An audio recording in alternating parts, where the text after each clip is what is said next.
Hello student. आज हम लोग कुछ ऐसे क्वेश्चंस बनाएंगे जो हमारे एमसीक्यू जैसे क्वेश्चंस के लिए यूज़फुल हैं। ठीक है, हम लोग ऑलरेडी टेंजेंट नॉर्मल टॉपिक जो है वो कंप्लीट कर चुके हैं। ठीक है, सो टेंजेंट नॉर्मल टॉपिक में हमने कल सारा क्वेश्चन नंबर 27 तक डिस्कस कर लिया था। ठीक है, सो अब हम लोग कुछ ऐसे इसी टेंजेंट नॉर्मल में ही कुछ ऐसे कॉन्सेप्ट देखेंगे जो हमारे एमसीक्यू क्वेश्चंस को इजीली सॉल्व कर सकते हैं विदाउट कंज्यूमिंग मच टाइम। ठीक है, तो हम लोग आज उस कॉन्सेप्ट को देखते हैं। तो सबसे पहले आते हैं इस पार्ट पे, आप इसको ध्यान रखते जाइएगा। ठीक है, अब जैसे कोई भी कर्व, मान लीजिए एक सर्कल दिया हुआ है x square plus Y square is equal to 4, और आपसे पूछ रहा है कि 2,2 जो पॉइंट है इस सर्कल पे, उस पॉइंट पे टेंजेंट का इक्वेशन क्या होगा, ये हमको निकालना है ना। तो इस पॉइंट पे टेंजेंट का इक्वेशन क्या होगा, ये हम कैसे निकालेंगे। आप without wasting your time, I think in 30 second और even less than that you can solve this question. कैसे करेंगे इसका जो मैं प्रूफ नहीं बता रहा हूँ, बट मैं आपको याद रखने का मेथड बता दूंगा। ठीक है, आप कैसे याद रखेंगे। प्रूफ भी ईजी है, आप प्रूफ कर सकते हैं, बहुत टिपिकल नहीं है।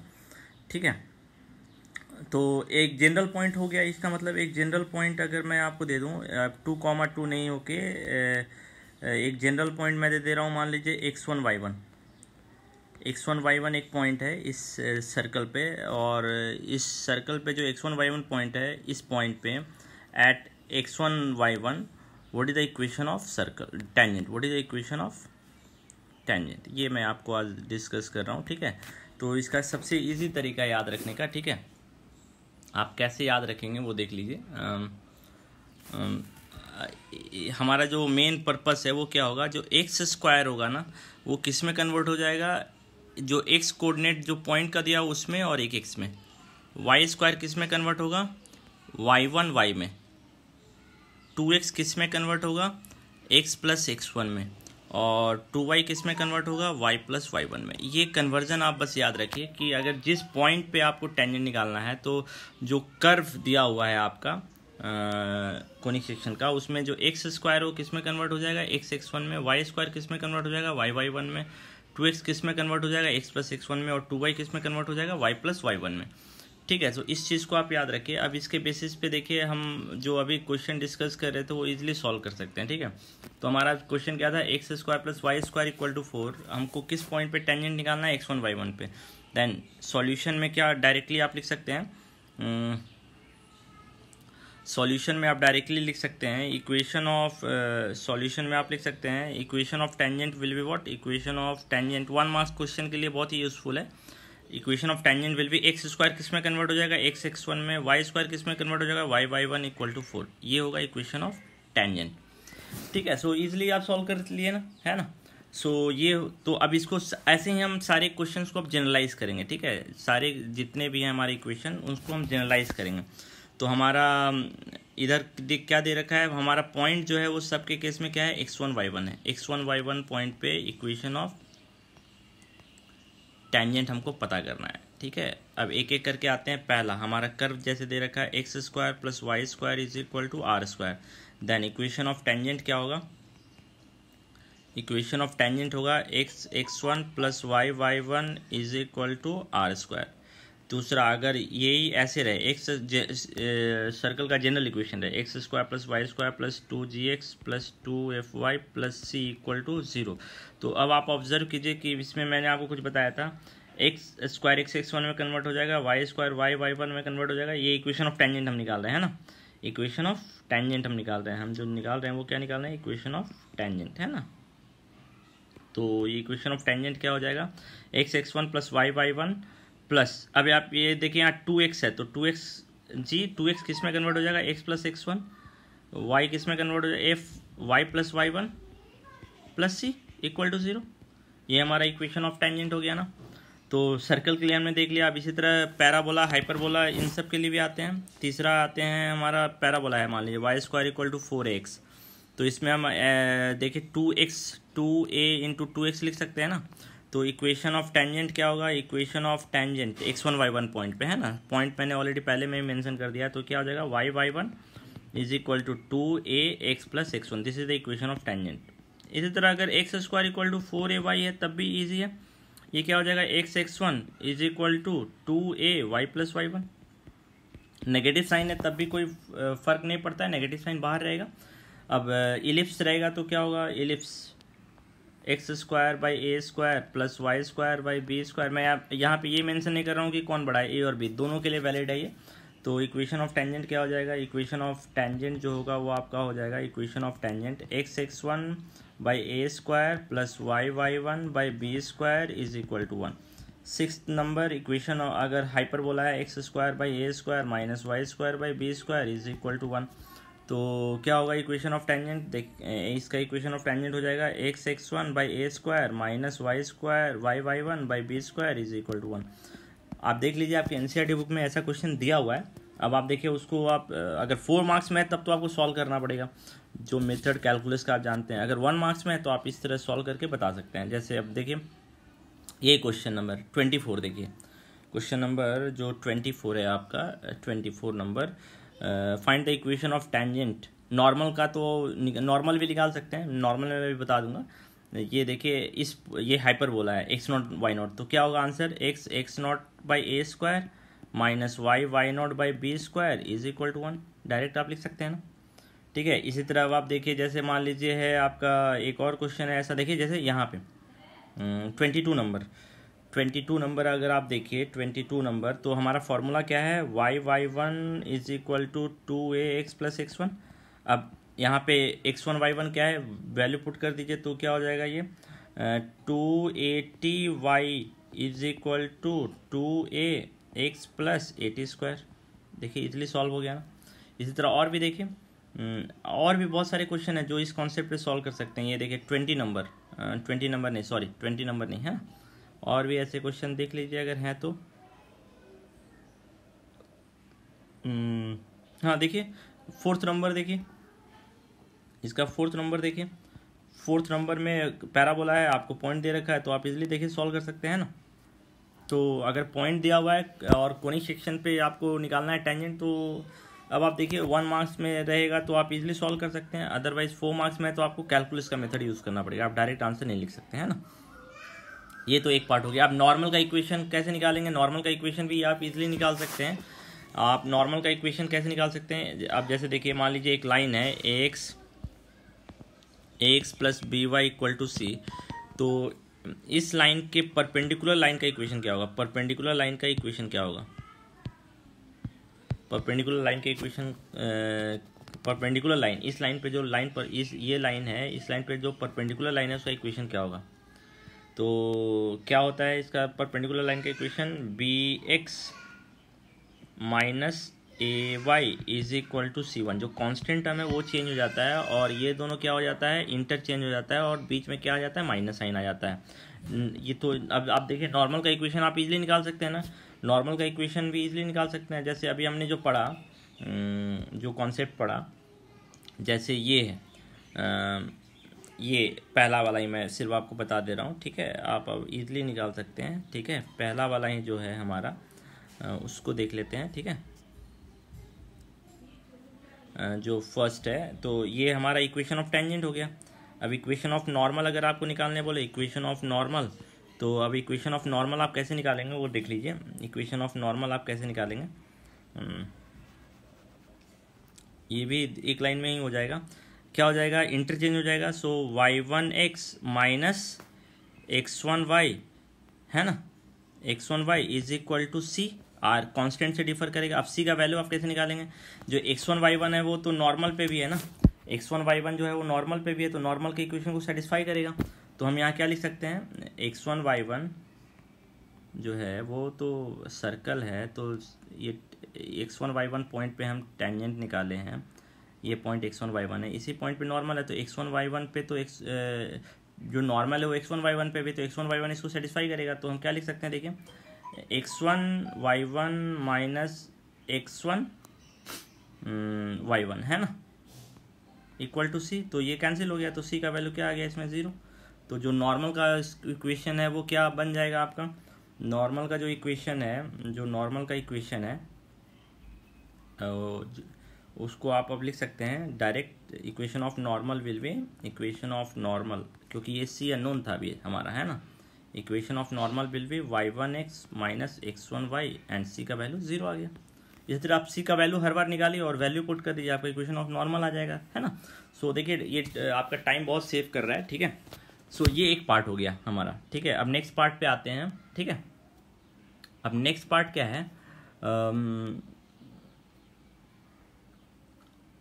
नेक्स्ट पार्ट है हमारा कि अब मान लीजिए एक लाइन है y is equal to m x plus c. अब m का वैल्यू मान लीजिए आपको दे दिया है, तो या m का वैल्यू नहीं भी दे, ठीक है, बट m फिक्स्ड है, m इज फिक्स्ड, ठीक है। तो सिर्फ वेरी कौन कर रहा है, c is variable, m is constant, ठीक है। m आपका क्या है, कांस्टेंट। तो m कांस्टेंट है, वेरी कौन कर रहा है, c। तो ये सारे लाइन क्या होंगे, पैरेलल होंगे ना। c वेरी कर रहा होगा, तो आपको पता है कांस्टेंट से अगर कोई भी लाइन डिफर करता है तो ये सारे लाइन क्या होंगे, पैरेलल होंगे। यू कैन इजीली ऑब्जर्व, ये सारे लाइन हमारे क्या होंगे, पैरेलल होंगे ना, आप ऑब्जर्व कर सकते हैं, ठीक है। ये सारे लाइन पैरेलल होंगे। अब मान लीजिए कि हमने एक कोनिक सेक्शन दे दिया, X square plus Y square is equal to are square. Are square भी कांस्टेंट है ऑब्वियसली, सर्कल भी हमारा कांस्टेंट है, ठीक है। तो अब आप देखिए कि ये जो लाइन है ये सर्कल को सी वेरी करेगा, तो ये लाइन जो है वो सर्कल को या तो टच करेगा, या तो कट करेगा, या तो नहीं कट करेगा। आप इसको प्रैक्टिकली भी देख सकते हैं, एक इसका ग्राफ हम देख लेते हैं एक बार। मान लीजिए देखिए ये सर्कल है आपका, ये सर्कल है, ठीक है, ये आपका सर्कल है, ठीक है।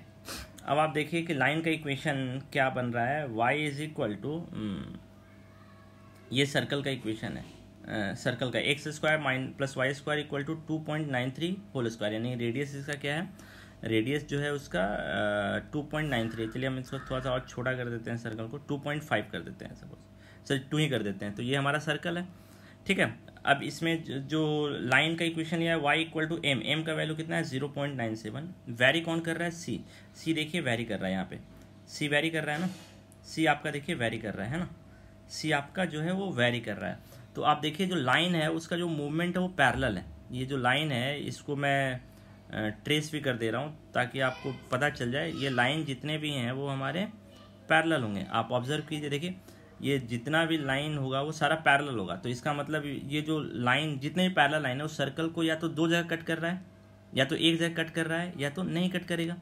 आप ऑब्जर्व कर सकते हैं, है ना।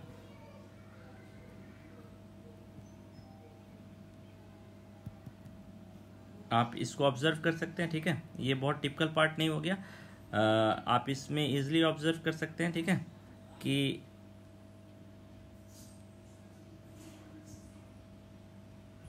देखिए ये लाइन अगर मैं आपको दिखाऊं, ये अभी कट नहीं कर रहा है ना लाइन, अभी भी कट नहीं कर रहा है, अभी टच कर रहा है ये। तो एक लाइन या तो सर्कल को टच करेगा या तो नहीं टच करेगा, यानी कट ही इंटरसेक्ट ही नहीं करेगा, या तो एक पॉइंट पे टच करेगा या तो दो पॉइंट पे। देखिए यहाँ दो पॉइंट पे इंटरसेक्ट कर रहा है लाइन, है ना, दो पॉइंट पे कट कर रहा है, इंटरसेक्ट कर रहा है, या तो नहीं करेगा, या तो फिर नहीं तो टच करेगा, है ना। आप ऑब्जर्व कर सकते हैं, या तो ये किससे आ रहा है, सी के वैल्यू से आ रहा है ना। आप इजीली ऑब्जर्व कर सकते हैं ये जो हो रहा है ये सी के वैल्यू से हो रहा है ना। तो हमको अब यही पता करना है कि सी के किस वैल्यू के लिए ये लाइन इस सर्कल को टच करेगा। This is your problem, under what condition this line will touch this circle, यानी कि सी का वैल्यू पता करना है कि सी का कौन सा वैल्यू होगा जिसके लिए ये जो लाइन है ये सर्कल को टच करेगा। तो अब आप इसको हम कैसे सॉल्व करेंगे, सर्कल का इक्वेशन ऑलरेडी दे दिया है, तो इसका मतलब क्वेश्चन में लिख दे रहा हूँ, for what value of c, for what value of c. आप उल्टा भी जा सकते हैं, मैंने यहाँ पे अननोन सी को लिया है, और अननोन एम को भी ले सकते हैं, उसके हिसाब से सॉल्व कर सकते हैं, तब सी आपका कांस्टेंट होगा, है ना। So for what value of see the line y is equal to m x plus C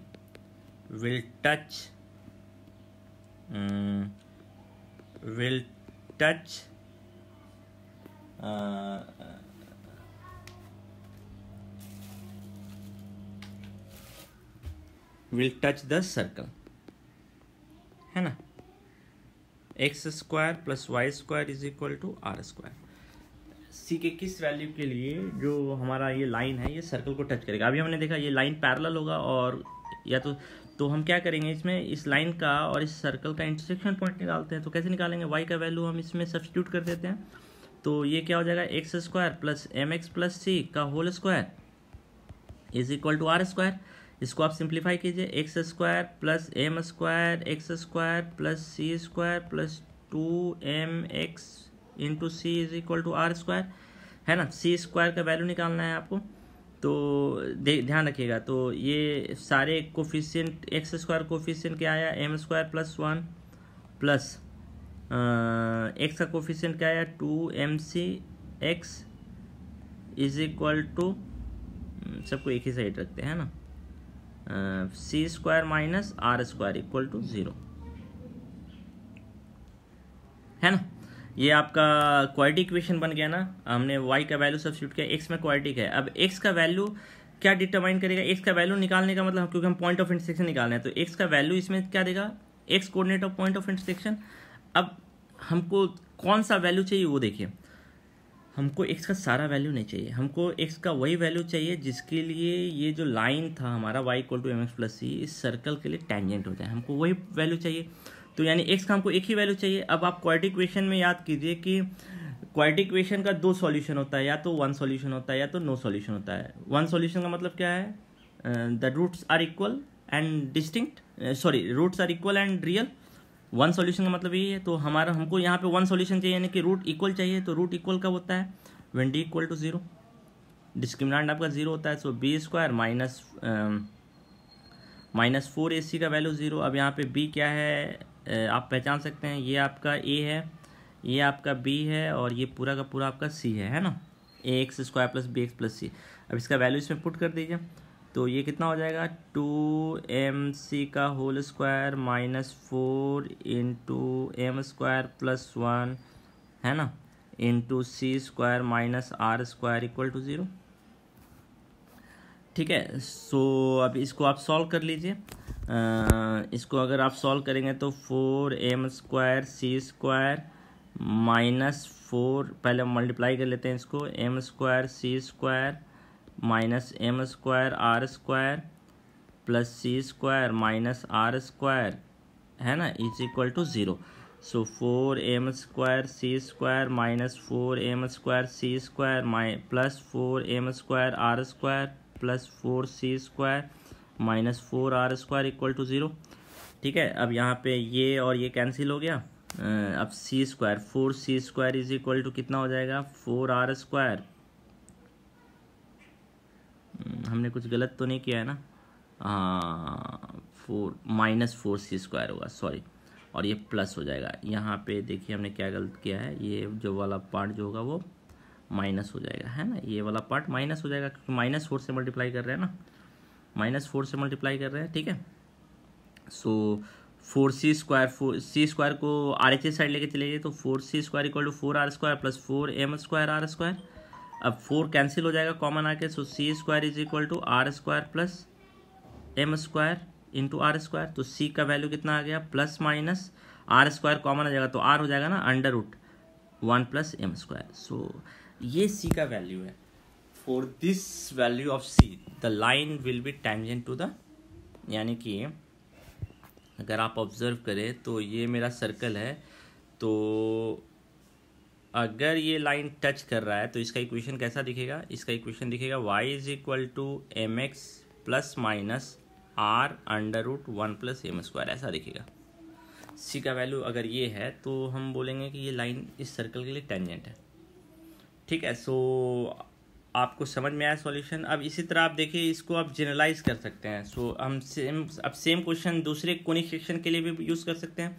y is equal to m x plus c है और y square equal to 4x है, तो c के किस value के लिए ये, अब आप देख लीजिए, ग्राफ में भी देख सकते हैं, ग्राफ में भी देख सकते हैं। ठीक है, ग्राफ में भी देख सकते हैं कि क्या होगा।